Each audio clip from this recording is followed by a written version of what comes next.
Oke, masih bersama dengan Pak Gregorius dan juga Kang Asep. Pak Gregorius ini adalah kuasa hukum dari salah satu korbannya si kembar Rihana Rihani, tapi kini menjadi terdakwa ya di Pengadilan Negeri Tangerang. Pak Gregorius, klien Anda melaporkan Rihana Rihani duluan, tapi malah klien Anda ini yang dijadikan tersangka. Ibaratnya kalau sudah jatuh tertimpa tangga pula, begitu ya. Menurut Anda, kenapa kejanggalan ini bisa terjadi? Dugaan Anda apa penyebabnya?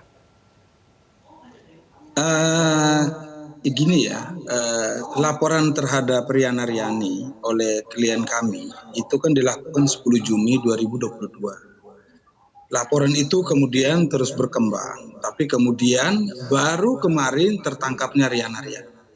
Tapi klien kami keburu dilaporkan pada tanggal 3 September oleh salah satu reseller. Kalau dibilang apa kejanggalannya ya, soal kejanggalannya saya mau menyampaikan begini. Nah, kami pernah mengalami kasus yang sama seperti ini.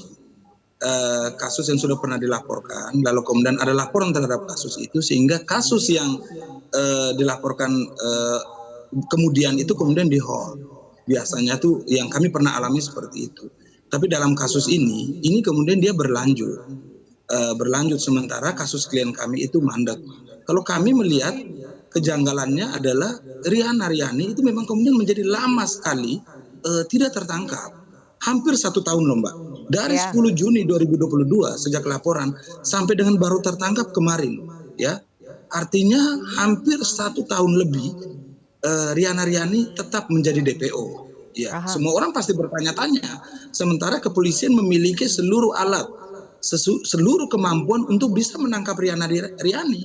Apalagi kemudian tertangkapnya itu terjadinya justru di wilayah hukum Polda Metro Jaya, yaitu di BSD.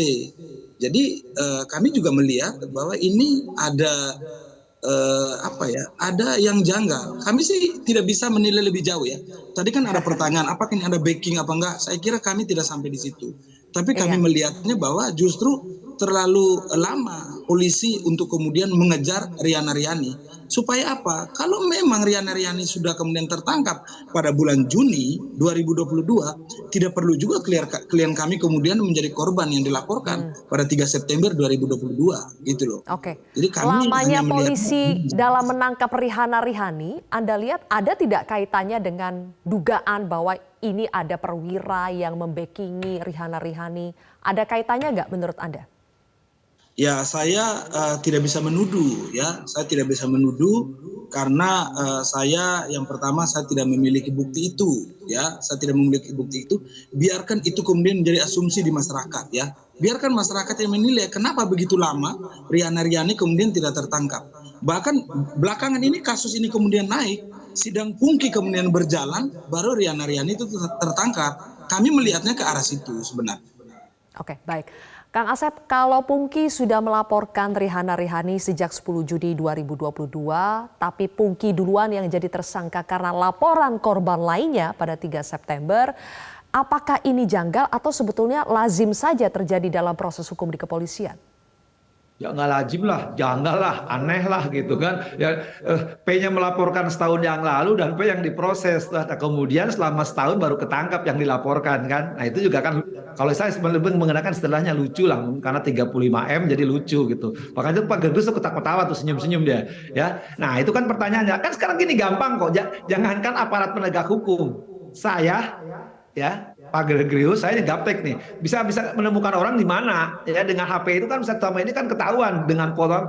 Masa 2 orang kembar, 2 orang lagi, masa tidak bisa ketahuan? Adanya di wilayah ya, Polda itu ya, Polda Metro Jaya, masa nggak ketangkep gitu setahun gitu, masa susah? Itu juga memang lucu bagi saya gitu kan. Yang lucu tadi udah 35M baru setahun yang melaporkan yang diproses. Nah, ngejar 2 orang ini gitu, coba kejar yang keluar negeri aja ketangkep, masa ini enggak? Kang Asep, kalau betul ya, untuk membuktikan betul atau tidak ada polisi yang membacking Rihana Rihani meskipun sudah dibantah oleh Dirkrimum, apakah tinggal ditelusuri saja apakah ada aliran dana ke perwira polisi tersebut? Ah, tadi kan pernyataannya ini bukan karena menghindari tidak apa bocor maka tidak dilibatkan Polwan gitu. Berarti ada sesuatu kan. Nah, ketika memang ini tidak tertangkap ada sesuatu ya setidaknya obstruction of justice itu kena gitu kan. Kalau Oke. enggak ya masa tadi saya katakan masa setahun nggak ketangkep dua ya orang itu gitu. Nah, kalau kata pasti kan ada sesuatu ya gitu. Mhm. Jadi kalau betul ada pembocor sampai Rihana Rihani ini sulit untuk ditangkap, berarti bisa dijerat dengan obstruction of justice ya, Kang Asep?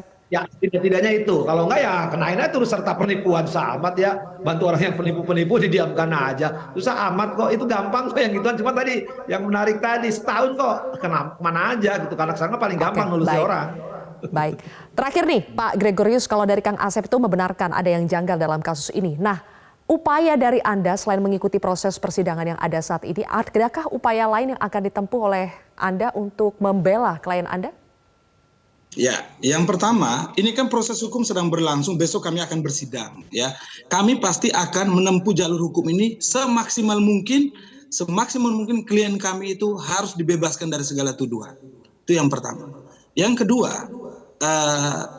kami pasti akan mendatangi ya beberapa lembaga supaya kami meminta dukungan bahwa ini adalah kriminalisasi terhadap Pungki. Pungki ini korban, Pungki ini juga menangis. Sama seperti korban-korban lain yang tadi yang ditampilkan oleh Metro TV. Pungki ini korban kok, sama seperti yang lain. Dia juga menangis. Dia juga kehilangan banyak di sini. Lalu kemudian kenapa dia kemudian ditetapkan sebagai tersangka dan hari ini menjalani proses persidangan? Itu yang kami sayangkan memang sebenarnya.